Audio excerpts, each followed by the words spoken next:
Greetings and welcome to the Sports Card Ripping Teacher.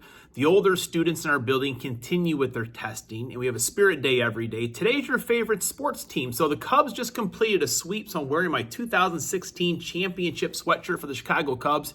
And when I bought this, I was like, oh man, this is going to get expensive. We're going to win 3, 4, maybe 5 World Series with this core of players. Boy, oh boy, was I wrong. So don't take anything for granted. That is for sure. After reading some of the comments from yesterday, one more little tidbit of information about testing. I know sometimes students do get a little bit stressed out about it, for whatever reason. That's fine. It's always fine to feel stressed. Whatever feelings you have is totally fine. But I always tell students, you know what? All the difficult work, the heavy lifting is already done. For the past months, we've been working hard, learning things. That was the difficult time. Now just take this test as an opportunity to show off what you can do. And all I ever expect, what your parents expect, is for you to do your best, and that's all you can ever do. So maybe keep that in mind as you're starting to do some of these tests here coming up. I will maybe tomorrow. We also make a music video here at school, and the teachers do a dance. I'm not going to show you me dancing. It's really good though. But I have another little part in there. Maybe I'll show that to you either tomorrow or on Monday. All right. Class is in session. Today is April 4th. It's lesson 144, and today it goes out to John Riggins, who a lot of people think our dog Riggins is named after him, and that wouldn't be a bad choice. I mean, he's a Hall of Famer.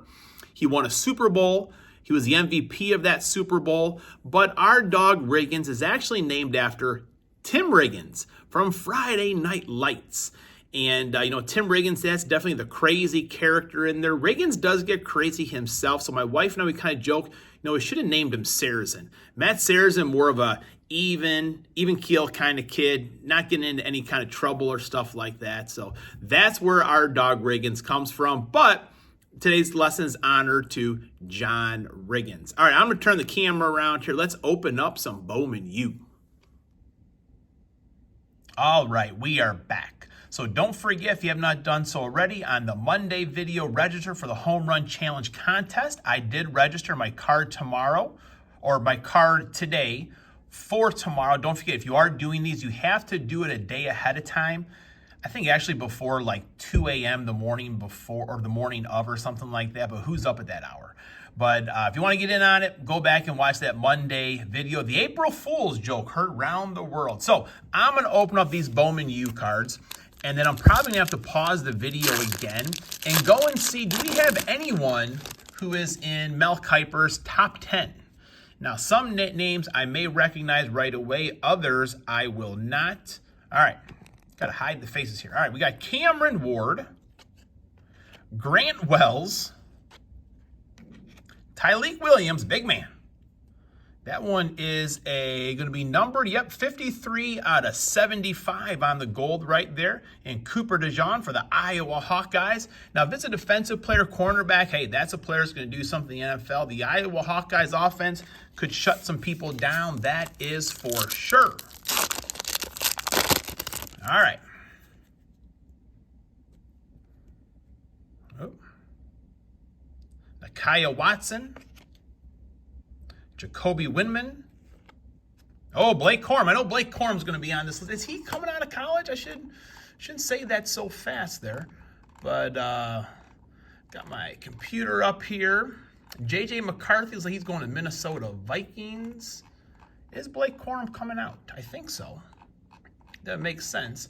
I got my first round draft picks up here. I got to scroll down. I need to find a better list. All right, do we have a Blake Corum sighting on here anywhere? I don't see him going in the first round. Let me see if I see him as a second rounder here.